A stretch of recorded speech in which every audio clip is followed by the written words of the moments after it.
Hola, buenas tardes. Hola, buenas tardes. Buenas tardes para todas, para todos. Buenas tardes para todas. Yo la tengo en la conferencia. Bueno, si les parece bien, antes de comenzar, les vamos a pedir si pueden silenciar sus micrófonos.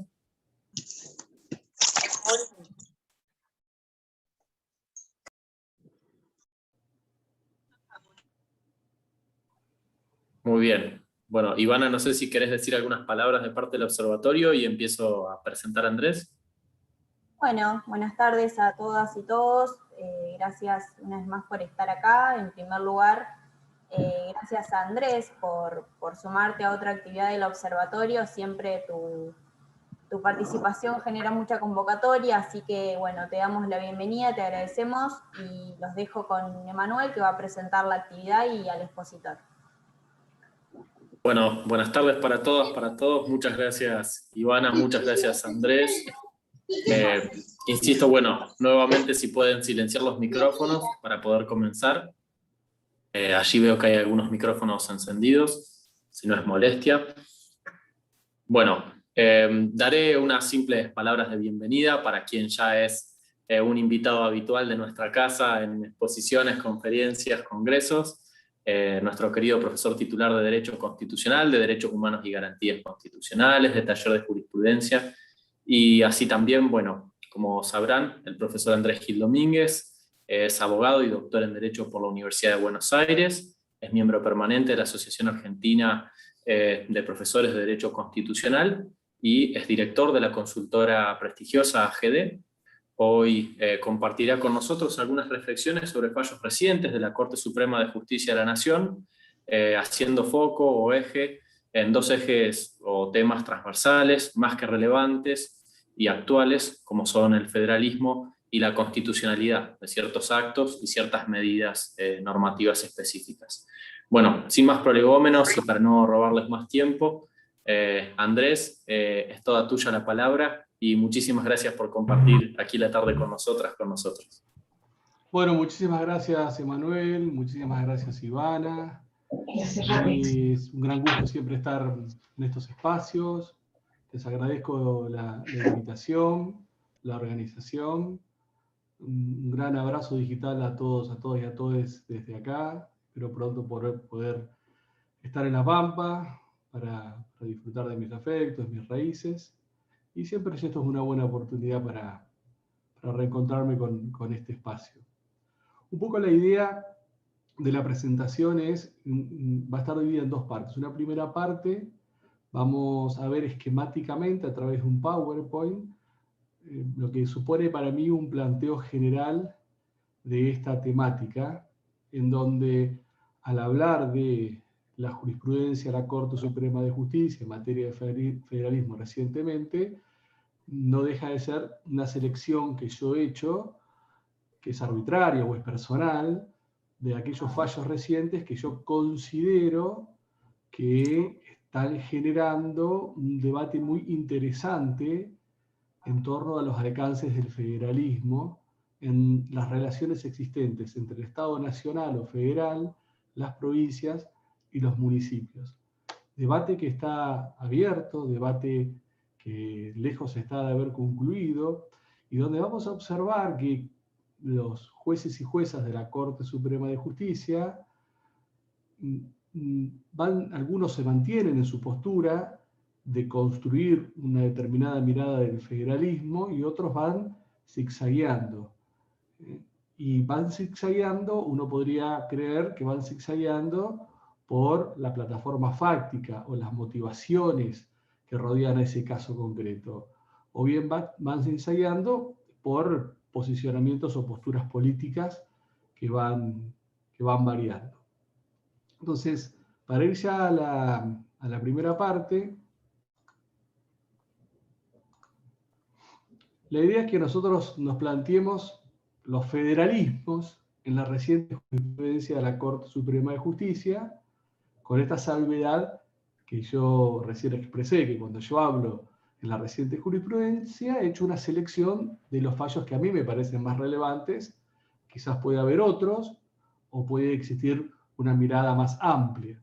Pero a los efectos de hacer una suerte de autopsia sobre la jurisprudencia reciente de la Corte, me parece que estos fallos que vamos a ver son aquellos que mayor identificación con este debate generan y mayor proyección con un caso que la Corte debe resolver en algún momento, y que es otro caso urticante en donde estas posturas que vamos a ver ahora se van a ver reflejadas, y quizás la expectativa es ver cómo van a jugar cada uno de los jueces y jueces de la Corte en este fallo que prontamente se va a resolver.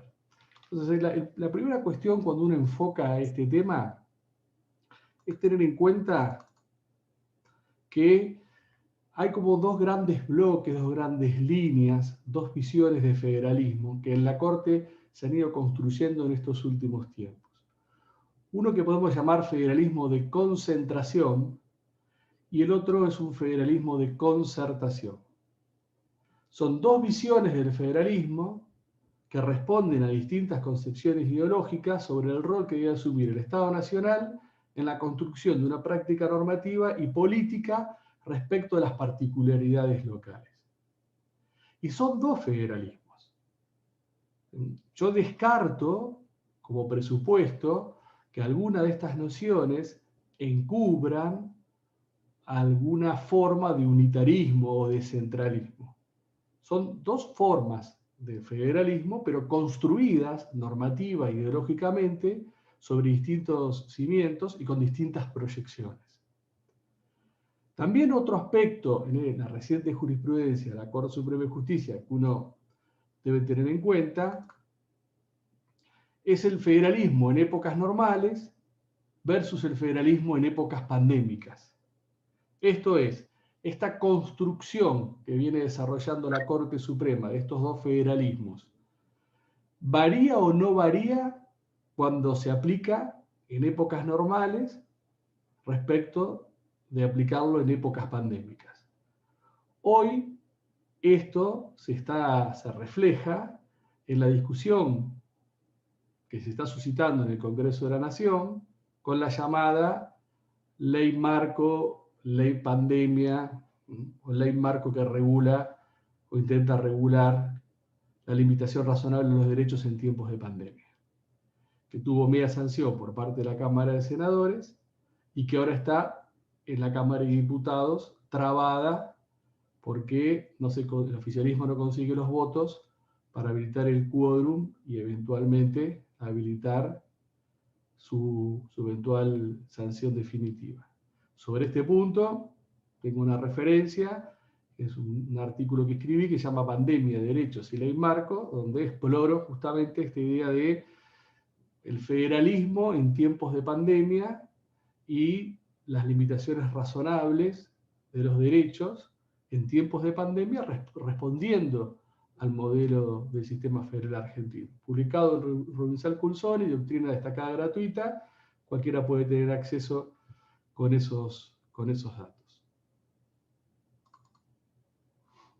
El primer caso a plantear y a ver en donde se genera y se da este debate es el caso recurso de hecho deducido por la actora en la causa Telefónica Móviles Argentinas S.A., Telefónica Argentina S.A. contra la Municipalidad de General Güemes sobre acción meramente declarativa de inconstitucionalidad del año 2019, que a los efectos, a partir de ahora, lo vamos a llamar el caso Telefónica. Acá lo que se planteó fue el debate sobre la validez de una ordenanza dictada por el municipio de General Güemes de la provincia de Salta, que había establecido que todas las antenas de telefonía y sus estructuras debían estar como mínimo a 500 metros de las zonas urbanas o de aquellos lugares donde se desarrollaban actividades culturales, deportivas, sociales, o que con motivo del interés común del municipio se aglomerase determinada cantidad de personas. Sobre la base del ejercicio del poder de policía municipal y más allá de las facultades que titulariza el Estado Nacional de regular las telecomunicaciones que tienen un carácter interjurisdiccional, en razón de la materia y en razón de la tecnología, puesto que las dos leyes que hoy regulan lo que es la telefonía y lo que es las comunicaciones digitales, que es la Ley Argentina Digital y la Ley de Telecomunicaciones, establecen que esto es una competencia del Estado federal. Y acá nos vamos a encontrar con una mayoría integrada por Lorenzetti, Rosenkrantz y Hayton, y una minoría integrada por Maqueda y por Rosati, y donde claramente vamos a ver cómo hay esta primera confrontación de estos dos bloques del federalismo de concentración y el federalismo de concertación. Yo a este fallo oportunamente le hice un comentario que está ahí consignado para quien después quiera profundizar.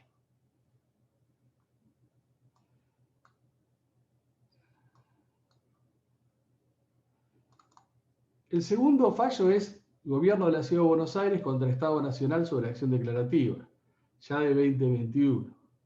Por todos conocidos, el Gobierno de la Ciudad de Buenos Aires lo que acá impugnó fue un decreto de necesidad y urgencia, el decreto 241, que establecía que con motivo de la pandemia y sobre la base de determinados indicadores, en la región AMBA se prohibían las clases presenciales y estas se habilitaban o se sustituían por clases de modalidad digital. Esto fue cuestionado por el gobierno de la Ciudad de Buenos Aires, sosteniendo que se estaban afectando o bien facultades propias o bien el campo de desarrollo y de actuación de una facultad concurrente, como lo es la educación.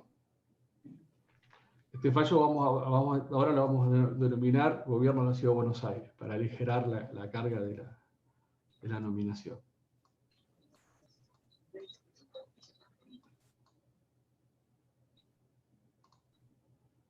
El tercer caso es el caso Xi Jinchu contra la Municipalidad de la Ciudad de Rollito sobre acción declarativa de inconstitucionalidad de este año, donde acá lo que se discutió fue la validez constitucional de una ordenanza de la Municipalidad de la Ciudad de Rollito, de la provincia de Córdoba, que estableció que los días domingo los supermercados no podían abrir sus puertas y sí podían abrir sus puertas mercados de pequeña envergadura atendidos por sus propios dueños. En el segundo caso, el gobierno de la Ciudad de Buenos Aires, hubo una mayoría no unánime integrada por Rosenkrantz, Rosati, Maqueda y Lorenzetti. No votó el gobierno de la Ciudad de Buenos Aires, Hayton, inentendiblemente. No votó porque oportunamente cuando se discutió si la Ciudad de Buenos Aires era o no un sujeto aforado a los efectos de la competencia originaria, Hayton quedó en minoría. Pero una vez superada esa situación y habilitada la competencia originaria, Hayton debía haber emitido su voto. Cuestión que no sucedió, por eso quedó una mayoría no unánime de 4. En el caso Xi, que a partir de ahora lo vamos a conocer como el caso Xi, se conforma nuevamente una mayoría de 3 y una minoría de 2. La mayoría de 3 está dada por Lorenzetti, por Maqueda y por Rosati. Y la minoría de 2 está dada por Rosenkrantz y está dada por Hayton. Y acá se invierten las mayorías, porque acá quien queda en mayoría es la postura del bloque que propone un federalismo de concertación. Y quien queda en minoría es quien propone un federalismo de concentración. El salto, la sustitución que va de una mayoría a otra, es el voto de Lorenzetti. Y en gobierno de la ciudad de Buenos Aires, esa mayoría que quedó conformada, que es una mayoría no absoluta, apostó en su totalidad a un federalismo de concertación. Entonces, como una primera síntesis de la construcción, todavía no hemos visto la construcción argumental, pero de la construcción en sí misma de las estructuras de mayorías y minorías, vemos que tenemos por un lado a Rosati y a Maqueda, que se han mantenido siempre en este esquema de un federalismo de concertación. Hayton, aún omitiendo, tomando en cuenta que no participó en el caso del gobierno de la Ciudad de Buenos Aires, se ha mantenido en una postura de un federalismo de concentración. Y quienes han zigzagueado entre una y otra postura han sido Lorenzetti, que pasó de un federalismo de concentración en Telefónica a un federalismo de concertación en gobierno de la Ciudad de Buenos Aires y en G, y Rosenkrantz, que pasó de un federalismo de concentración en Telefónica a uno de concentración, de concertación en gobierno de la Ciudad de Buenos Aires, para volver a un federalismo de concentración. Con lo cual vemos un zigzagueo en la construcción de los votos de estos dos jueces.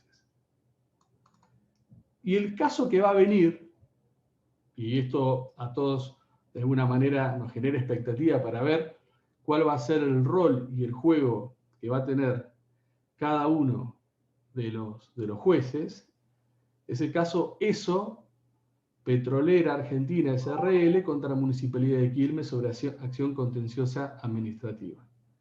Acá lo que se está discutiendo es la validez de una ordenanza dictada por la Municipalidad de Quilmes respecto de la imposición de tasas de higiene y seguridad. Caso en donde vamos a ver cómo van a jugar cada uno de estos votos. Ahora bien, lo importante de este esquema es que saquemos algunos estándares, algunas cuestiones de cada uno de estos fallos para ver qué es lo que se está construyendo. En el caso Telefónica, la mayoría resolvió declarar la invalidez de la ordenanza. ¿Sobre la base de qué? Sobre la base de considerar que la regulación de la telefonía, en un sentido amplio, y las comunicaciones digitales, era una facultad del Estado Nacional, tenían un carácter interjurisdiccional y estaban dentro de lo que es la cláusula de comercio, y que el Estado, al titularizar esta potestad, esta atribución, lo que hacía era generar una lógica en el funcionamiento de las telecomunicaciones que necesitaba de una determinada homogeneidad, no solamente en aspectos técnicos, esto es, no es posible que cada municipio establezca cómo distribuir antenas y estructuras de telefonía, porque esto podría generar problemas técnicos, sino también desde la perspectiva de la necesidad de una inversión. ¿Cómo en un modelo de negocios interjurisdiccional va a ser posible si cada municipio puede establecer cómo se distribuyen las antenas y la estructura de las antenas? Por más que el municipio tenga poder de policía, y por más que el municipio tenga un poder de policía que por su cercanía con la población tiene la capacidad de dar respuestas particulares, respuestas locales a la protección del ambiente en relación con determinados fenómenos como es la telefonía, que pueden afectar el ambiente. Entonces, el federalismo que establece el voto de la mayoría es un federalismo de concentración, porque determina que, frente a una potestad interjurisdiccional del Estado Nacional, el margen que tienen los municipios es muy pequeño, es muy acotado, en términos de poder regular, aún para proteger el ambiente, la higiene, la salubridad, aspectos que hacen a una actividad interjurisdiccional y que tienen la carga de demostrar que esas regulaciones, aunque protejan el ambiente, son regulaciones que, bajo ningún punto de vista, pueden afectar el regular ejercicio de esa actividad que se encuadra dentro de los parámetros de la interjurisdiccionalidad. En cambio, la postura de Macchieri y de Rosati, desde esta idea de un federalismo de concertación, se basan en el principio de buena fe y cooperación y lealtad federal, la necesidad de reconocer las particularidades locales que representa cada municipio en términos de proteger los intereses de su comunidad, la necesidad de, la valoración o ponderación, que es mucho más importante la tutela y protección del medio ambiente de una comunidad, por más pequeña que sea, que la escala de negocios que pueda presentar una actividad interjurisdiccional como la telefonía, que es más importante proteger el ambiente aunque el desarrollo de la telefonía se lentifique o aunque ese traslado de antenas o modificación de la ubicación de las antenas pueda llegar a implicar un retraso o un mal funcionamiento temporal de las telecomunicaciones, y apuestan a un mayor margen de decisión y de maniobra por parte de las comunidades, en este caso los municipios, como sujetos federados que necesitan participar del diálogo constructivo de un Estado federal integral, donde todos tengan voces. Entonces, un mayor margen de decisión aún frente a las potestades interjurisdiccionales o frente a una actividad interjurisdiccional que recae su titularidad en cabeza del Estado Nacional. Entonces, la tensión está acá frente a una clara actividad interjurisdiccional, cuáles son los márgenes que tienen las comunidades municipales, por más pequeñas que sean, de tomar decisiones en torno de la protección de sus intereses frente a decisiones del Estado federal que hacen a la regulación de una actividad que es esencial y que conecta a todo el país a través de la misma.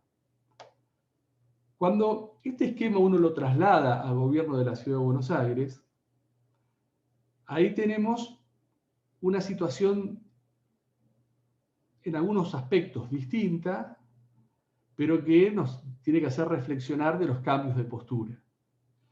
¿Por qué? Porque en el gobierno de la Ciudad de Buenos Aires lo que se discutía, o lo que se discutió y se debatió, era cómo se regulaban o cuál era el alcance preciso de las relaciones existentes entre el Estado federal y el gobierno de la Ciudad de Buenos Aires, la Ciudad Autónoma de Buenos Aires, que sin ser una provincia ocupa el mismo rango que una provincia en la construcción de la silueta del Estado federal, donde tenemos Estado federal, provincias, Ciudad Autónoma de Buenos Aires, municipios, y por fuera de esta construcción, si las provincias lo acuerdan, regiones.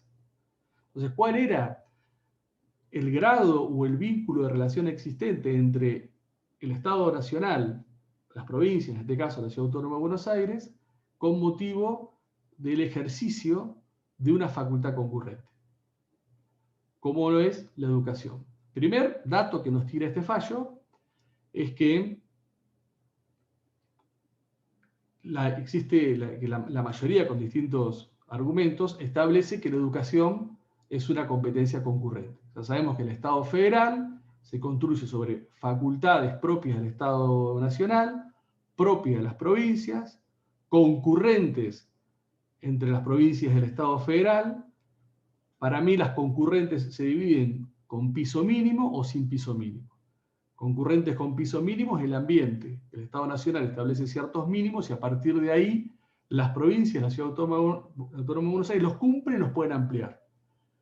Sin piso mínimo es cuando el Estado Nacional establece una determinada regulación y las provincias tienen la capacidad de adherir o ampliar o de tomar una postura distinta. Entonces, acá lo que se está discutiendo es la educación. ¿A dónde ingresa? Y no solamente la educación, sino la educación en tiempos de pandemia, en tiempos de una situación de emergencia objetiva, inédita, que afecta a toda la humanidad por igual. Por igual lo digo en términos de que el virus ha atacado a todos por igual. Después las respuestas del Estado lo podemos discutir.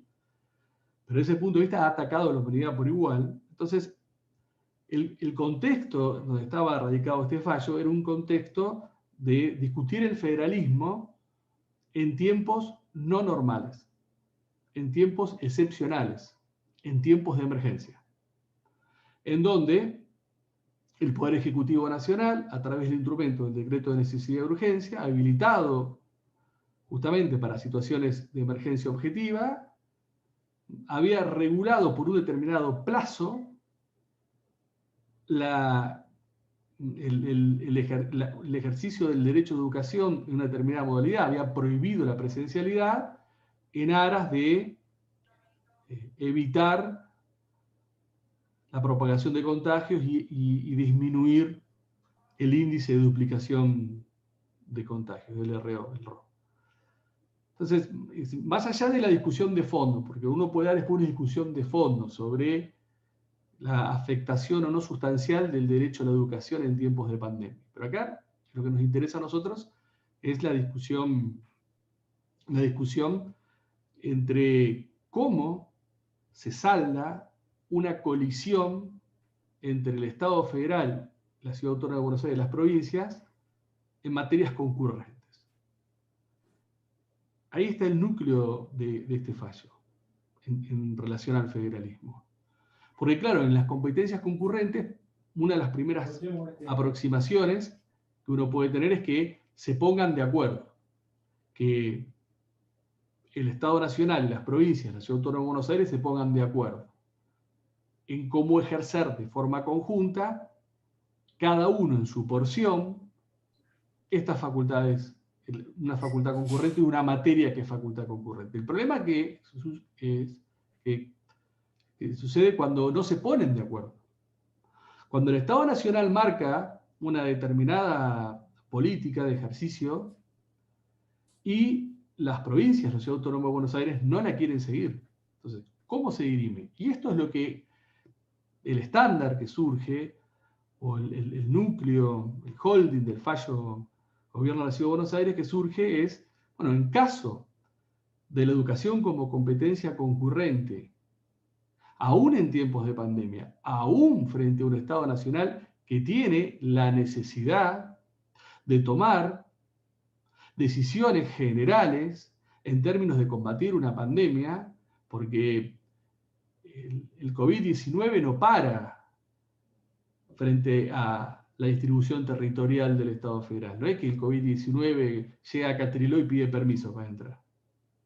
Entonces, frente a esta situación, de una necesidad de tomar medidas de carácter general en pos de proteger derecho a la vida, derecho a la salud, cómo saldar esta divergencia que se genera entre el Estado Nacional y el Estado y la Ciudad Autónoma y las provincias. Y lo que dice la mayoría de la Corte Suprema de Justicia es, si no se ponen de acuerdo,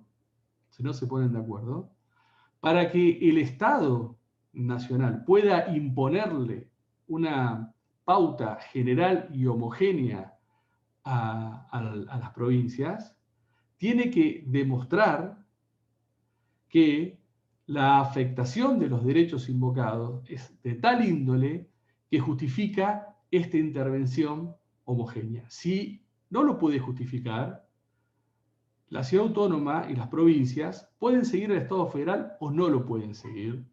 Más allá que aclara la Corte que ellos no van a definir en tiempos de pandemia cuál de las dos modalidades es más beneficiosa o es la más idónea, si la presencial o la digital.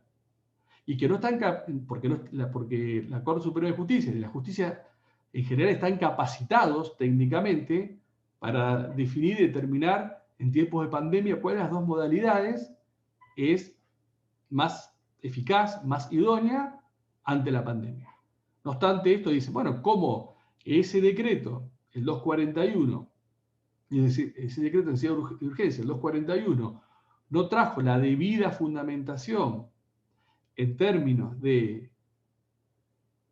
poder otorgarle al Estado Nacional esta potestad de avanzar sobre la parte concurrente de las provincias y la Ciudad Autónoma de Buenos Aires en esta materia en un tiempo de pandemia, declaró la invalidez de la norma.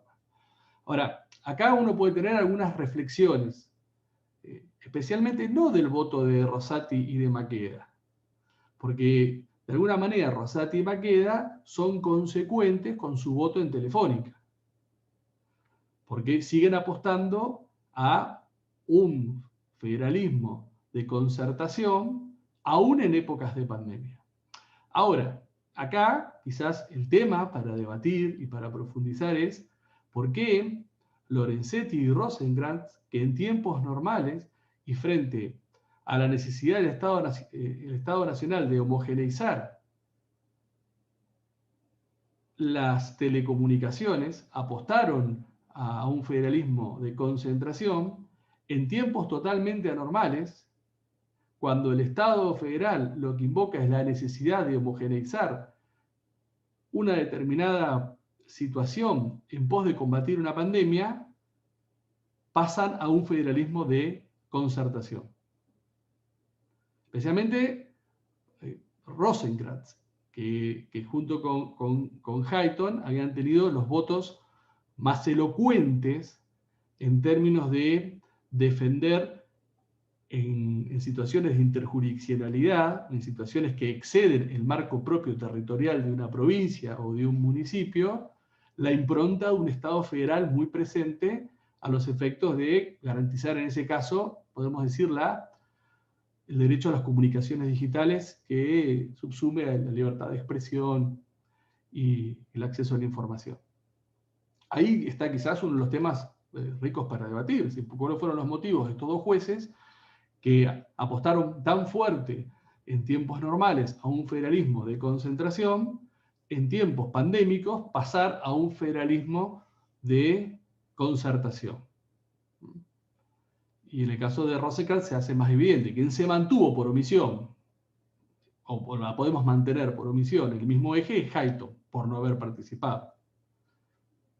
Uno cree que hubiese mantenido su posición en la misma posición que mantuvo en el caso Telefónica. Y recientemente tenemos el caso Xi, en donde la Municipalidad de Rollito de la provincia de Córdoba dictó una ordenanza municipal en donde prohibió, como les había dicho, que los supermercados de determinado porte no pudieran abrir sus puertas los días domingo y denominó a esta ordenanza descanso dominical. Entonces, la primera discusión que se generó acá es si esta ordenanza, sustancialmente, más allá de su denominación, encuadraba en las regulaciones establecidas por la Ley de Contrato de Trabajo y por la normativa complementaria, o encuadraba en el ejercicio de poder de policía reconocido por la Constitución de la provincia de Córdoba a los municipios en términos de poder regular el horario de apertura y de cierre de los comercios en el ámbito territorial de cada uno de los municipios. ¿Por qué? Porque si esta regulación se encuadraba en la ley de contrato de trabajo, entonces estamos dentro de una potestad privativa y exclusiva del Estado Nacional que está basada en el artículo 75, inciso 12 de la Constitución, de dictar los códigos de legislación de fondo. Si esto, más allá de la regulación o de la denominación, se encuadraba en lo que era ejercicio de poder de policía, entonces la norma era válida porque no afectaba, no se inmiscuía en potestades que eran exclusivas del Estado Nacional, sino que estaba ejerciendo potestades propias que después había que analizar si esa potestad propia era razonable en términos de la libertad de comercio, el principio de igualdad y el derecho a la no discriminación. Pero lo que a nosotros nos interesa para este seguimiento de temas, lo importante era analizar si esto era una potestad regulatoria exclusiva del Estado o una potestad regulatoria de las provincias, de los municipios. Ahora, la minoría, nuevamente Rosencrantz y aparece en escena Hayton, apuestan a esto que es un federalismo de concentración, porque dicen, bueno, a ver, esto, siguiendo lo que dice el dictamen de la Procuradora Fiscal, esto es una competencia exclusiva del poder del Estado Nacional. ¿Por qué? Y porque esto hace a la regulación lisa y llanamente del contrato de trabajo, que establece, hoy la regulación laboral establece que más allá del cuidado y resguardo y garantía del derecho de los trabajadores y las trabajadoras, se puede abrir todos los días. Entonces, esto, como legislación de fondo, no puede ser cambiado, no puede ser anulado por una legislación o una ordenanza dictada por un municipio. El municipio podrá decir, los domingos se abre menos horas, se abre más tarde, se cierra más temprano, más tarde. Lo que nunca van a poder decir es que los domingos se cierra totalmente.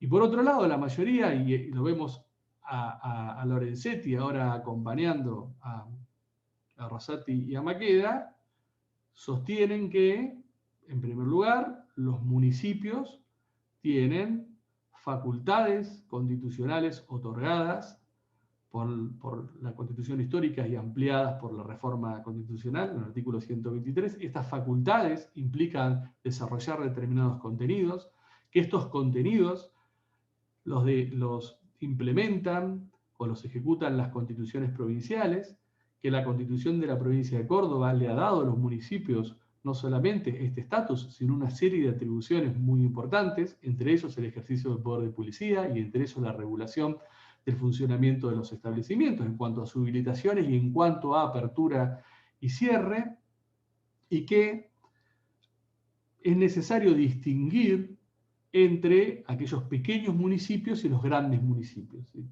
Municipios más pensados en términos comunitarios, o municipios más pensados como grandes ciudades o asociativos. Y que en estos pequeños municipios es muy importante tener en cuenta cómo se han tomado las decisiones en pos de salvaguardar o determinar ciertos valores o intereses comunes.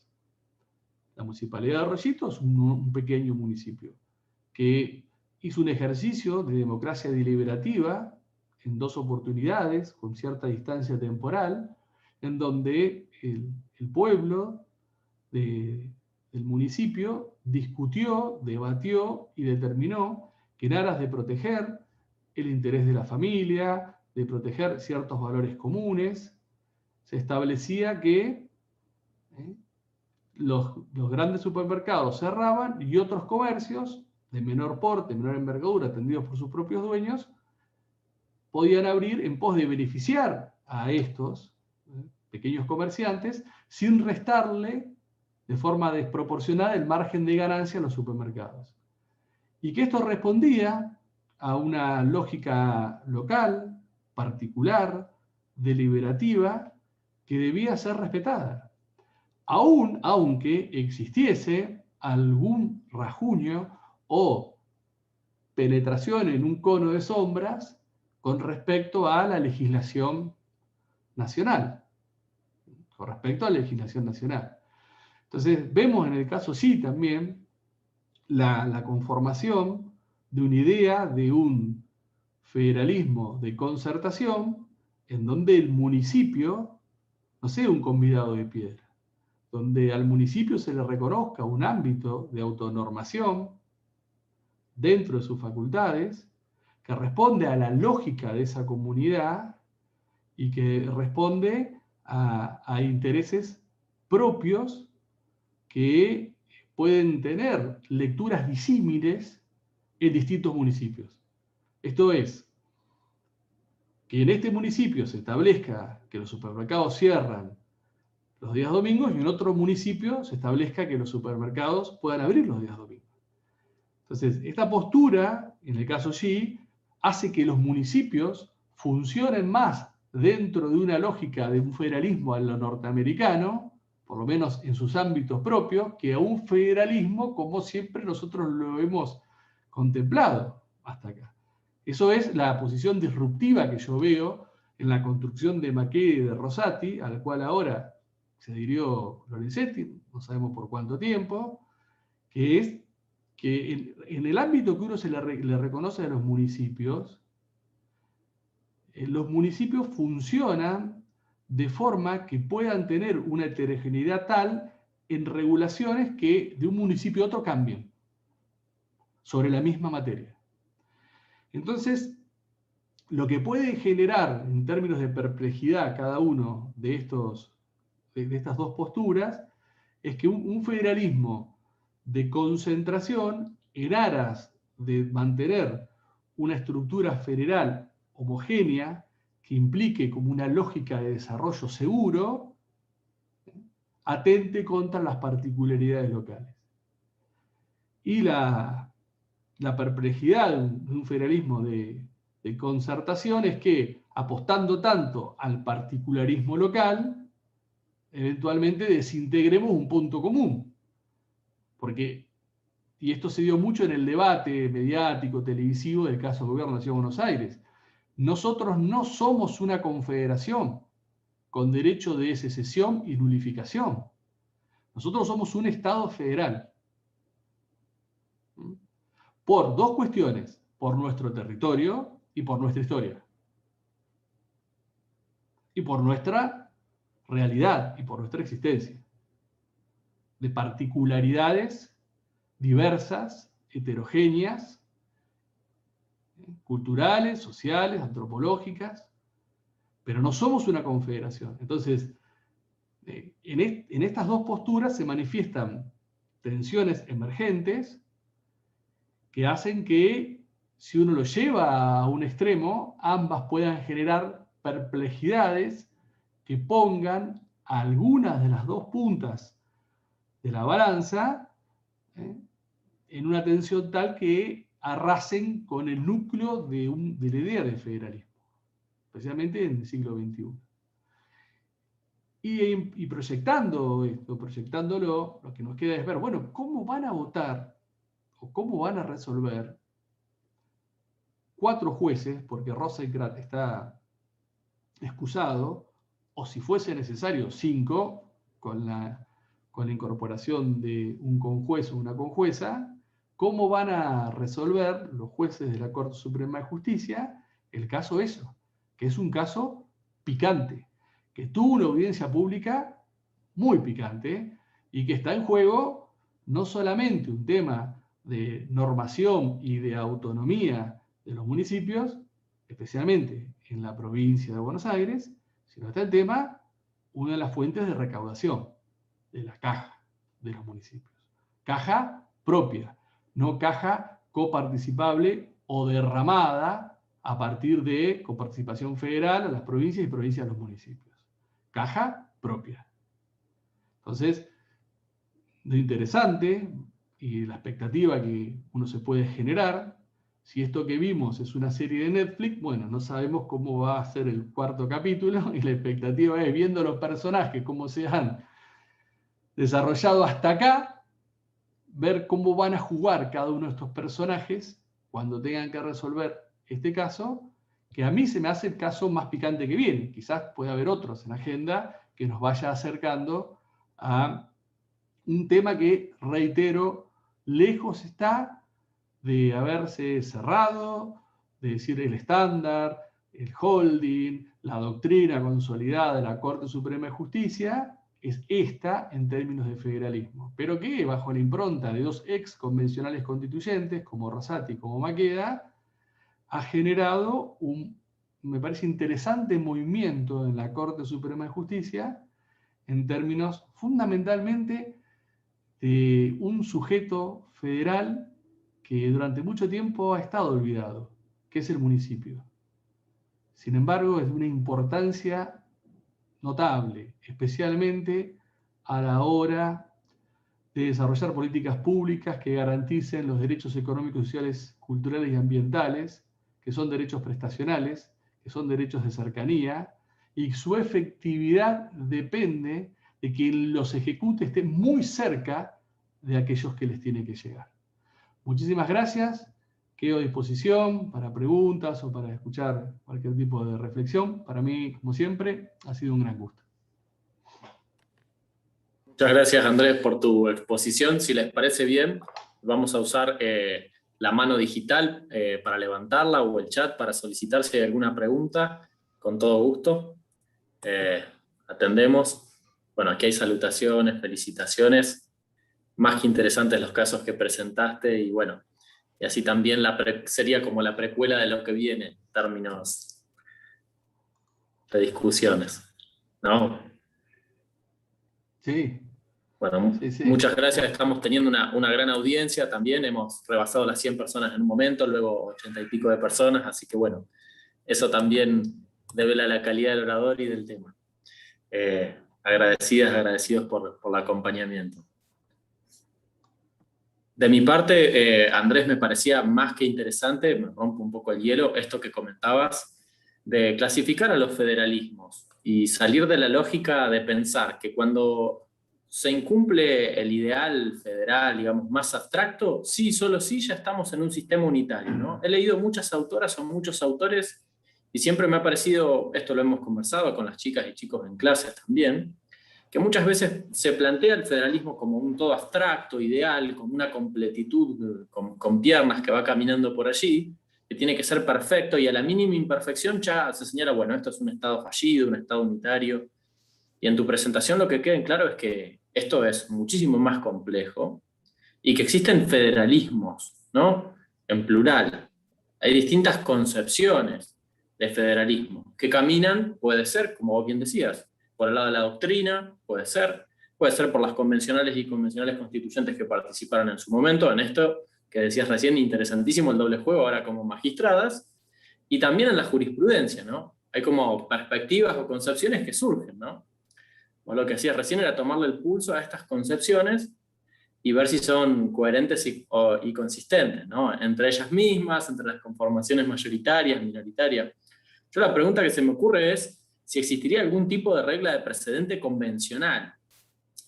Digo esto porque para una persona que ha participado como convencional constituyente y ha señalado una justificación para que una norma sea tal, es vinculante generalmente para una jueza o juez, al menos considerarla en algunos aspectos, ¿no? En algún tipo de interpretación constitucional, ¿no?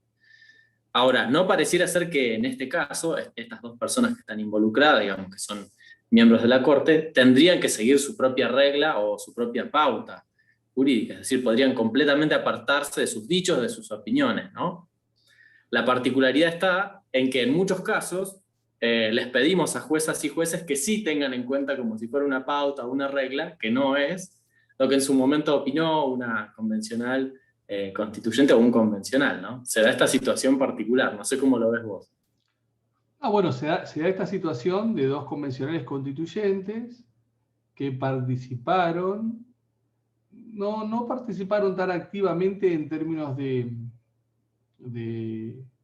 haber dejado expresado, como lo han hecho otros, por ejemplo Antonio María Hernández, Humberto Quiroga Lavie, la impronta de la justificación de la incorporación, especialmente del artículo 123 y otros artículos que supuestamente refundaban el federalismo argentino a partir de 1994. Ahora, quizás ellos siguen la lógica, ellos asumen una lógica que es una lógica de la mayoría de la convención y la asumen como propia y la mantienen y la siguen, pero no siempre lo han hecho. A ver, Rosati viene sosteniendo en artículos, y lo hizo en el caso mal llamado Fontevecchia, Ministerio de Relaciones Exteriores, que el artículo 75, inciso 22, establece que los instrumentos internacionales que tienen jerarquía constitucional están por debajo de la Constitución por imperio del artículo 27 de la Constitución y de la propia redacción. Pero él en la Convención Constituyente dijo lo contrario. Dijo que que la Constitución y los tratados estaban en un mismo pie de igualdad, que se aplicaba en ese momento se llamaba el principio pro homine. Entonces, sí, ¿puede un miembro de la Corte que fue convencional seguirlo? Sí, parece que existiría una obligación de argumentar por qué, si vos dijiste algo en la convención, ahora lo cambiás. Porque tiene estos dos convencionales que no dijeron nada en la convención, sino que asumen que aquello que se dijo o que dijeron algunos en la convención es la interpretación,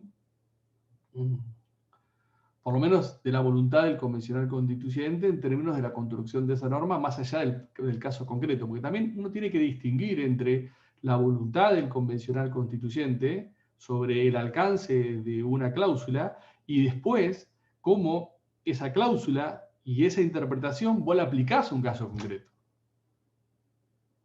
Porque vos podés ser un convencional constituyente, haber sido convencional constituyente, en donde tengas una gran raigambre sobre lo que sucedió. Ahora, cuando lo aplicás, no sos consecuente con lo que lo aplicás.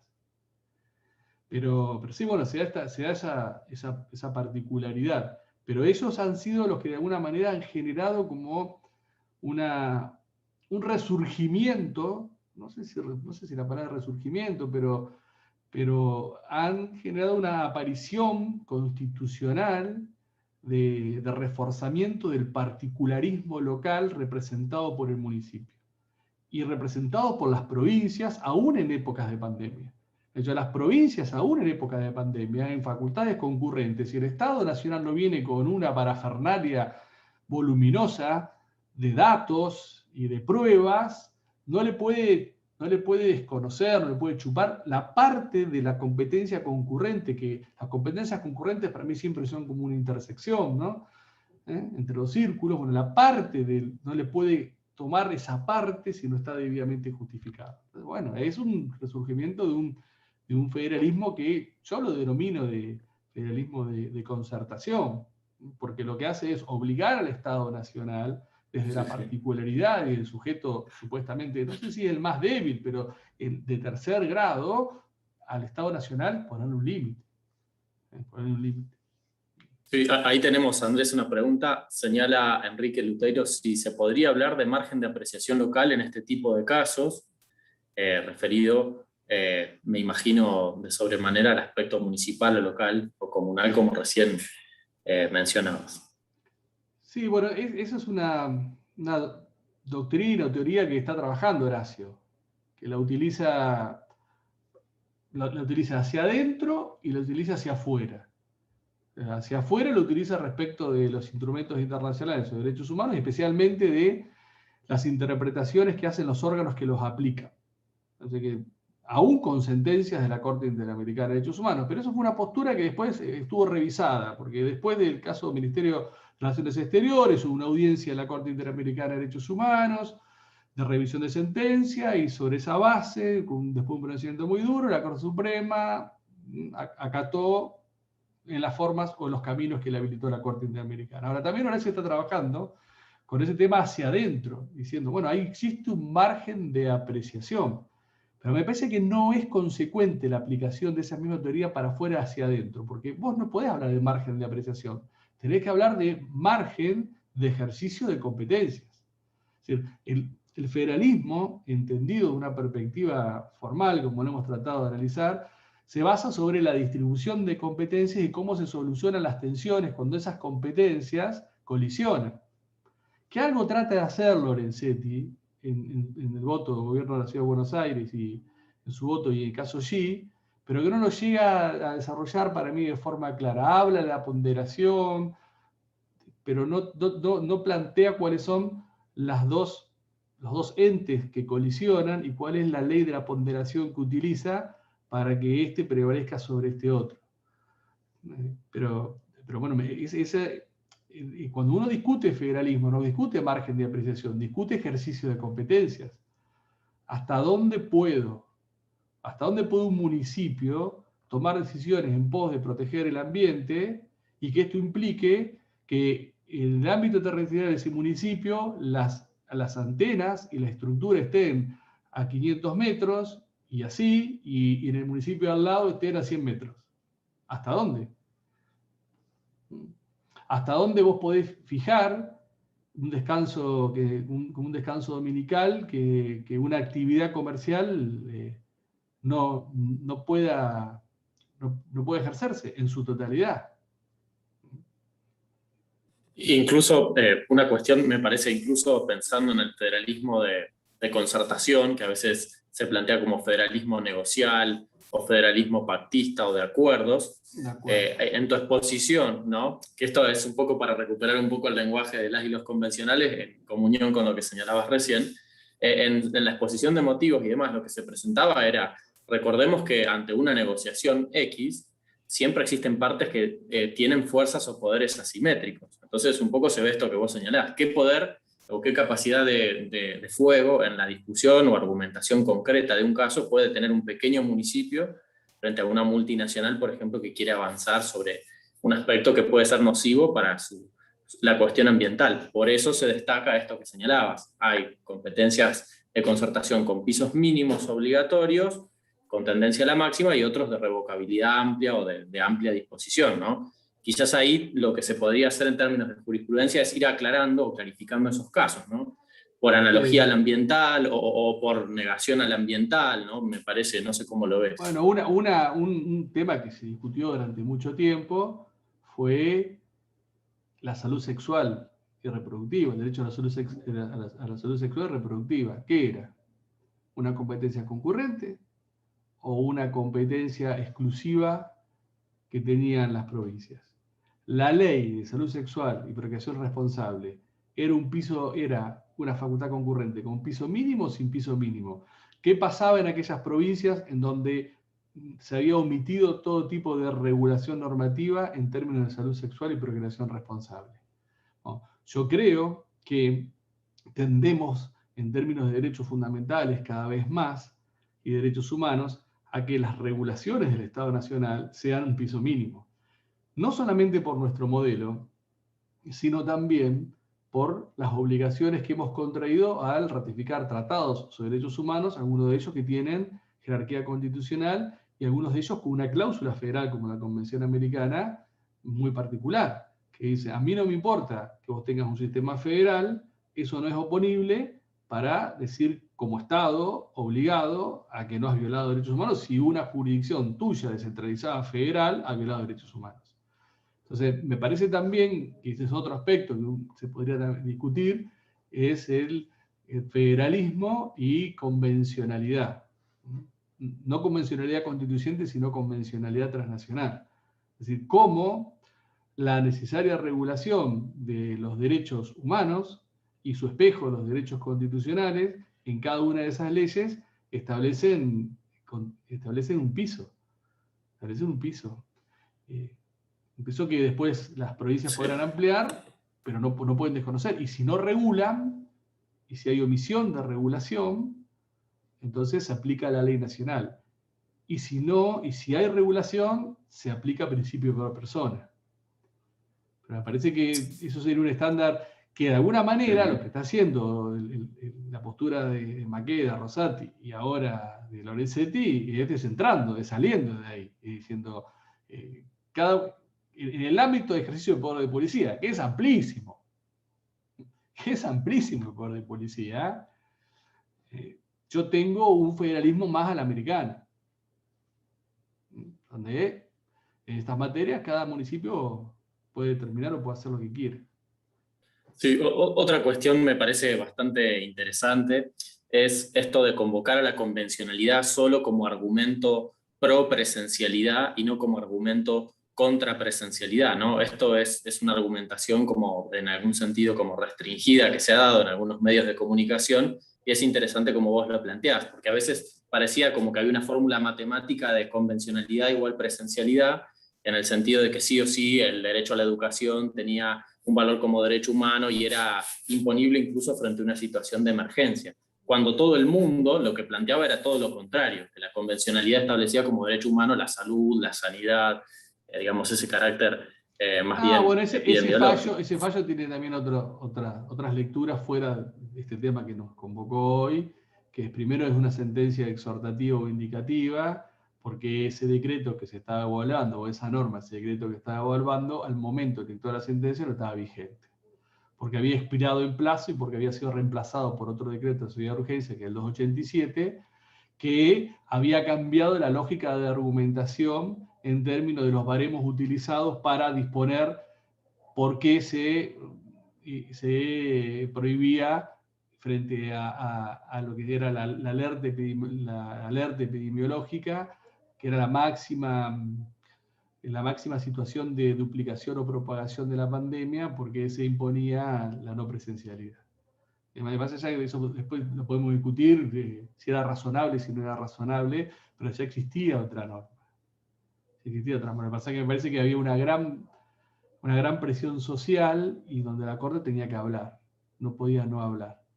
Ahora, a mí siempre, hace años que me pasa esto, ¿no? Y caigo en el rulo, que frente a determinadas situaciones, la Corte tiene que sacar un fallo.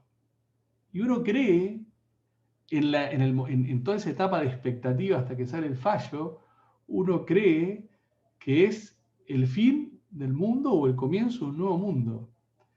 Y después se dicta el fallo, pasa el tiempo, vos lo analizás, y toda esa expectativa, toda esa carga, todo eso que se esperaba de la Corte, todo eso que uno creía que iba a cambiar, no pasa nada. Y vos decís, pero bueno, siempre lo mismo. Y vuelve el rulo, y vuelve ese caso, y vos te enganchás de vuelta en esa expectativa de creer que en el próximo tema de la Corte vas a estar en la misma situación. Bueno, eso se dio con este fallo, fue un fallo de naturaleza institucional. Yo creo que fue un fallo que intentó también narcotizar una disputa que no había saldado la política en los términos que la política la tendría que haber saldado.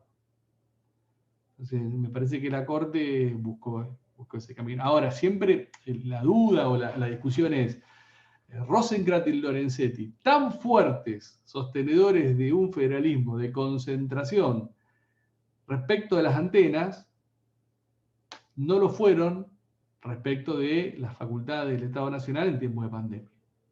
Eso puede ser una lectura. Y ahí donde uno hace una lectura de un fallo de, bueno, ¿por qué cambian muchos miembros? Y por qué los miembros de la Corte también juegan políticamente.